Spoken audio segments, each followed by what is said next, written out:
ay gusto po i-preserve aso na matatagpuan lamang po sa Pilipinas. And again, we call them the Philippine forest dogs. And in other regions of the country, we actually call them the bird catcher, beach dog, tiger dogs. Well, they may have different names, but they're actually are just the Philippine forest dogs. Ngayon, ano yung gusto na nila? Yes, obviously, they come in shade of black, brindle, merle. So that's what makes them somehow unique.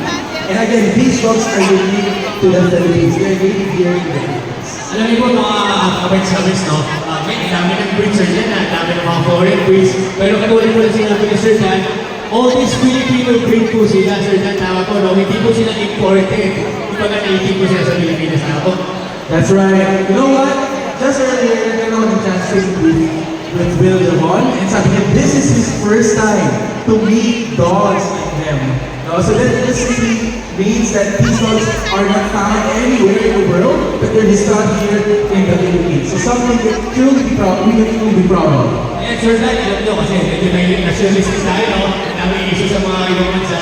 So, ito talaga, everyone, please take a look there. You may take a photo there. Ito po talaga ay yung mga Pilipinas na breed. Filipino breed po sila dito sa hakbang. Yes na, imported na natin. Sir Dan, ano ba? Paano po sila yung mga guests natin, mga audience natin? In case you wanna visit you, in case you wanna get to know more about you, how can they reach you, whether they have social media pages or even websites. So yun, ang pinakamaganda po na anong gawin ay i-follow po ang aming social media page. You can find us on Facebook, that's Philippine Forest Conference Club Incorporated. So that's one way for you to get updated and of course learn more, not just about our dogs, but even these forest dogs. Okay, so Sir Dan, I'll give you a stage time para picture. So picture na kayo dito guys para picture kayo ng ating mga audience. Okay, once again everyone, let's give a round of applause to the Philippine Forest Dogs Dynamic Clubbing, ang pinakamatanda at native na Filipino dog breed sa ating bansa. Wala pa naman dyan guys sa ating Filipino native dogs. Picture tayo, picture po, picture. Yes, sige po.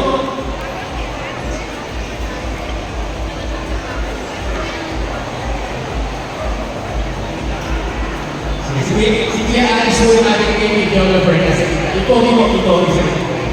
Yan, kumari lang. Gawin mo, kamay. Alright, in that note, maraming salamat, our friends in the Philippine Forest Dogs Legacy Club. Thank you so much. We'll see you more once again sa ating stage. Thank you so much, guys. Paano kaya? Bumili ng isa. Thank you, Philippine Forest. Thank you po. Thank you so much. Ito si nagkaganda po yung mga break ng mga Pinoy sa kanya. Nakaiba sila.